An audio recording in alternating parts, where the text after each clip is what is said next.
All right, everybody. Thank you for watching today's video. Today is day 29, May 21st, 2025. As like it says on the screen, there was a mix-up from dispatch. So let me go ahead and start my day from the very beginning.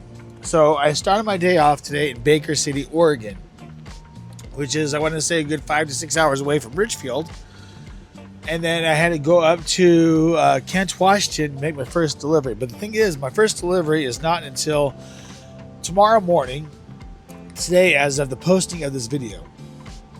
Anyways, it's not until the 22nd of May, the day this video is posting, at 2 a.m. in Kent, Washington. So after I dropped off my live load I picked up yesterday in the day before, or yeah, no, it was yesterday, yeah. When I picked up the live load, I had dropped that off at Richfield, pick up my next load, going to Kent, Washington, and Tacoma, Washington.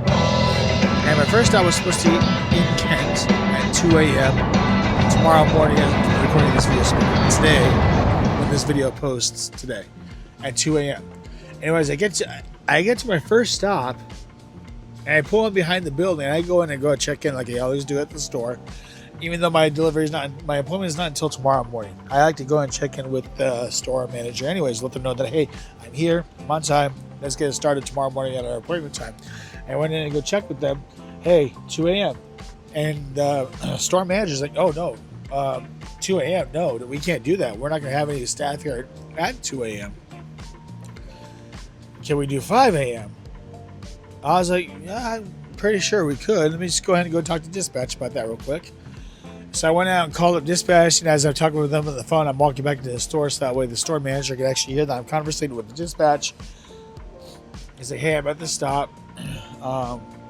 But they said they won't have anybody coming in at 5 a.m. until 5 a.m. They wanted to know if that was possible to do that. The dispatcher's like, yeah, sure, okay, it'll be fine, no big deal. Let's go ahead and do it that way. Then they went ahead and changed it up real quick. And I was like, oh, we're good to go.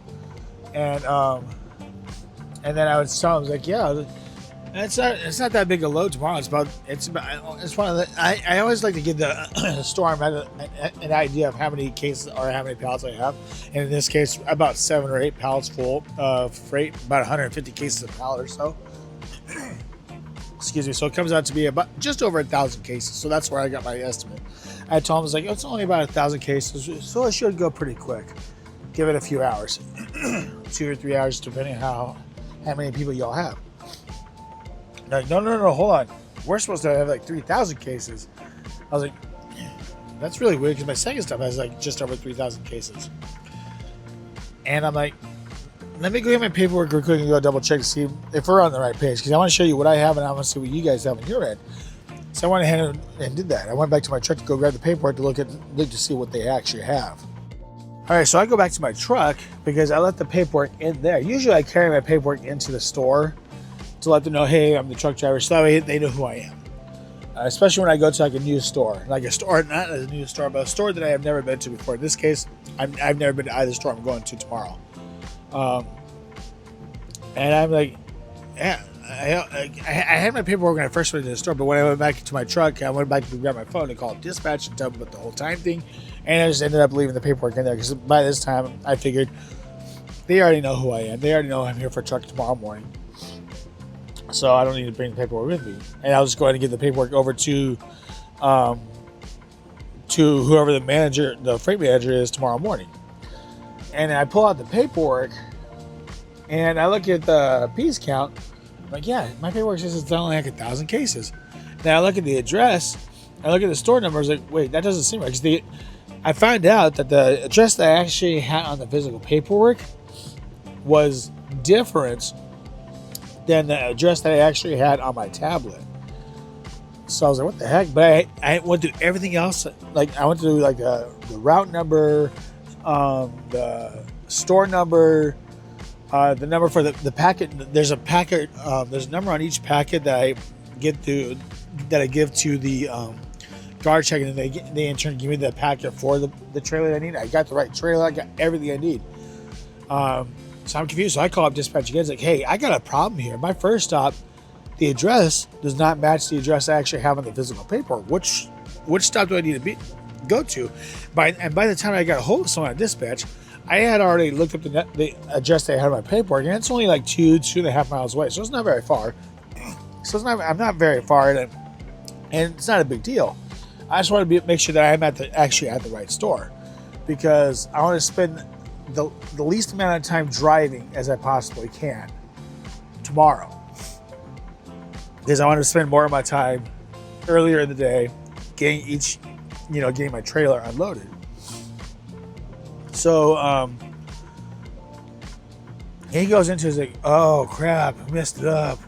It turns out I'm supposed to go to the actual store that's on the paperwork, not the one that's on my tablet. He's like, oh, that's my mistake. The guy who's dispatch, he's a cool guy. He's really nice. Used to be a truck driver. Problem is, he's brand new to being a dispatcher. He's only been doing this for like 2 or 3 months. So I've been driving for this company longer than he's been a dispatcher. But good thing we caught that before I even clocked out for the night, because I was actually in my post trip in my logbook, which basically signifies I'm marking the end of my day. I'm just gotta check my trailer. And luckily we caught that before I actually clocked out for the day. Because I could just go, he corrected it, and I was like, you know what? I have enough time to get over to the next stop. I'll go ahead and go park over at the next stop for the night. So that way I spend less time, driving over there. And then besides, they know that I'm there, so that way they can start right at 2 a.m. And that way nobody's waiting for each other. And I know for sure that someone will be there at 2 a.m. because if I clock in, drive over there, no one shows up until 5 a.m., that's 3 hours. I'd be behind 3 hours. That's 3 hours I lose. I mean, even if I put myself off duty, that 14-hour time clock is still going down. That's still going away. And then eventually it'll start eating into my drive time, which I don't want. I want to be able to start doing this right off the bat. So like in the morning when I wake up at 1:30, and I'm going to wait around until I see someone coming on like the door. And when I see someone coming over the door, that's why I'm going to put myself on pre-trip, and then I'll get myself situated, do my actual pre-trip and stuff like that, and then go from there. The time slot they have given me is I have 4 hours to get done with my stop, or have all the cases delivered and on my way to my second stop, which should be at 6 a.m. And if everything goes correctly, then I should be done with my entire load at the latest by 3 p.m. tomorrow afternoon. And if I get lucky, if I get lucky, it'll get done earlier. If I get done, I'll be done earlier, and I'll have enough time to start driving back to Ridgefield, which is the plan.